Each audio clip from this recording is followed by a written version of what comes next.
Hi hello ನಮಸ್ಕಾರ. Welcome back to my channel. ಎಲ್ಲರಿಗೂ ಮಹಾಶಿವರಾತ್ರಿ ಹಬ್ಬದ ಹಾರ್ದಿಕ ಶುಭಾಶಯಗಳು.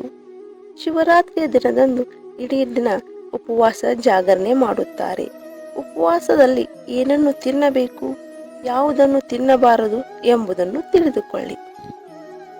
ಫಾಲ್ಗುಣ ಮಾಸದ ಕೃಷ್ಣ ಪಕ್ಷದ ಚತುರ್ದಶಿಯ ಮಧ್ಯರಾತ್ರಿ ಶಿವನು ನಿರಾಕಾರದಿಂದ ಭೌತಿಕ ರೂಪಕ್ಕೆ ಬಂದನು ಎನ್ನುವ ನಂಬಿಕೆ ಇದೆ. ಹಾಗಾಗಿ ಈ ದಿನವನ್ನು ಮಹಾಶಿವರಾತ್ರಿಯಾಗಿ ಆಚರಣೆ ಮಾಡಲಾಗುತ್ತದೆ. ಈ ಬಾರಿ ದೇಶಾದ್ಯಂತ ಮಾರ್ಚ್ 8ರಂದು ಶಿವರಾತ್ರಿ ಆಚರಿಸಲಾಗುತ್ತದೆ. ಭಕ್ತರು ಶಿವಾಲಯಗಳಿಗೆ ತೆರಳಿ ಭೋಲೆನಾಥನ ದರ್ಶನ ಮಾಡಿ ಪ್ರಾರ್ಥನೆ ಸಲ್ಲಿಸಲು ಎದುರು ನೋಡುತ್ತಿದ್ದಾರೆ. ಶಿವರಾತ್ರಿ ಎಂದರೆ ಹೆಚ್ಚಿನ ಜನರು ಉಪವಾಸ ಜಾಗರಣೆ ಮಾಡುತ್ತಾರೆ. ಕೆಲವರು ಸಂಪೂರ್ಣ ಉಪವಾಸವಿದ್ದರೆ ಇನ್ನೂ ಕೆಲವರು ಹಣ್ಣು ಹಂಪಲು ತಿಂದು ದೇವರ ಧ್ಯಾನ ಮಾಡುತ್ತಾರೆ. ಏಕಾದಶಿಯಂದು ಉಪವಾಸ ಆಚರಿಸಿ ಮರುದಿನ ಉಪವಾಸ ಮುಗಿಸುವ ಸಂಪ್ರದಾಯವಿದೆ. ಉಪವಾಸವಿದ್ದು ಜಾಗರಣೆ ಮಾಡಿದರೆ ಶಿವನು ನಿಮ್ಮನ್ನು ಸಂಪೂರ್ಣವಾಗಿ ಹರಸುವನು. ನೀವು ಕೂಡ ಉಪವಾಸ ಮಾಡುವುದಾದರೆ ಯಾವೆಲ್ಲ ಆಹಾರ ಪದಾರ್ಥಗಳನ್ನು ತಿನ್ನಬೇಕು, ಯಾವ ಆಹಾರ ಪದಾರ್ಥಗಳನ್ನು ತಿನ್ನಬಾರದು ಎಂಬುದನ್ನು ತಿಳಿದುಕೊಳ್ಳಿ. ಯಾವ ಆಹಾರ ಸೇವಿಸಬಹುದು? ಉಪವಾಸ ಮಾಡಲು ವಯಸ್ಸಿನ ಮಿತಿ ಇಲ್ಲ. ಆದರೆ ಗ್ಯಾಸ್ಟ್ರಿಕ್ ಸಮಸ್ಯೆ ಇರುವವರು, ತಲೆ ಸುತ್ತಿನ ಸಮಸ್ಯೆ ಇರುವವರು, ಗರ್ಭಿಣಿಯರು, ವೃದ್ಧರು ಹಾಗೆ ವಯೋಸಹಜ ಸಮಸ್ಯೆಯಿಂದ ಬಳಲುತ್ತಿರುವವರು ಆದಷ್ಟು ಹಣ್ಣು ಹಂಪಲು, ಲಘು ಫಲಾಹಾರ ಸೇವಿಸಿದರೆ ಸೂಕ್ತ. ಶಿವರಾತ್ರಿಯಂದು ಬೇಯಿಸಿದ ಆಲೂಗಡ್ಡೆ, ಹಣ್ಣುಗಳಂಥ ಏಕದಳವಲ್ಲದ ಆಹಾರಗಳನ್ನು ಸೇವಿಸಬಹುದು.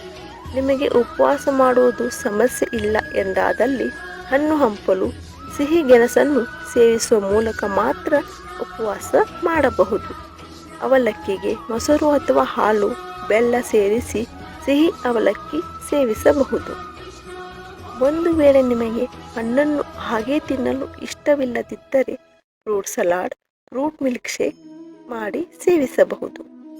ಎಲ್ಲ ರೀತಿಯ ಡ್ರೈ ಫ್ರೂಟ್ಸ್, ಬಾದಾಮಿ ಹಾಲು, ಸಬ್ಬಕ್ಕಿ ಕೀರು, ಹಾಲಿನಿಂದ ಮಾಡಿದ ಇತರ ಯಾವುದೇ ಸಿಹಿ ಪದಾರ್ಥಗಳನ್ನು ಸೇವಿಸಬಹುದು.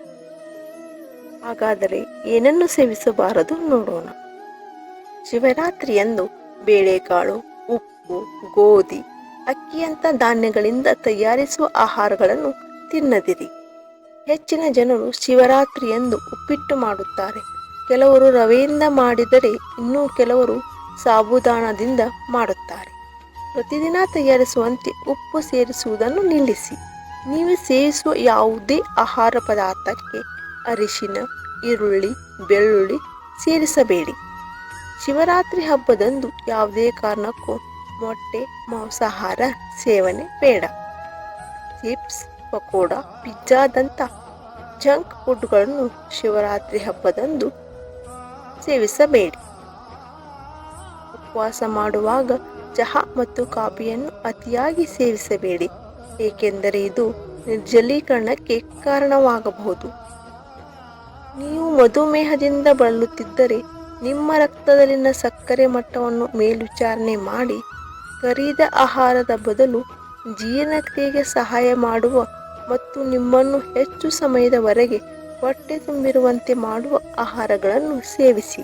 ರಕ್ತೀಯ ಮಟ್ಟವನ್ನು ಹೆಚ್ಚಿಸಲು ಒಣ ಹಣ್ಣುಗಳು ಮತ್ತು ಬೀಜಗಳನ್ನು ಲಘು ಆಹಾರವಾಗಿ ಸೇವಿಸಬೇಕು.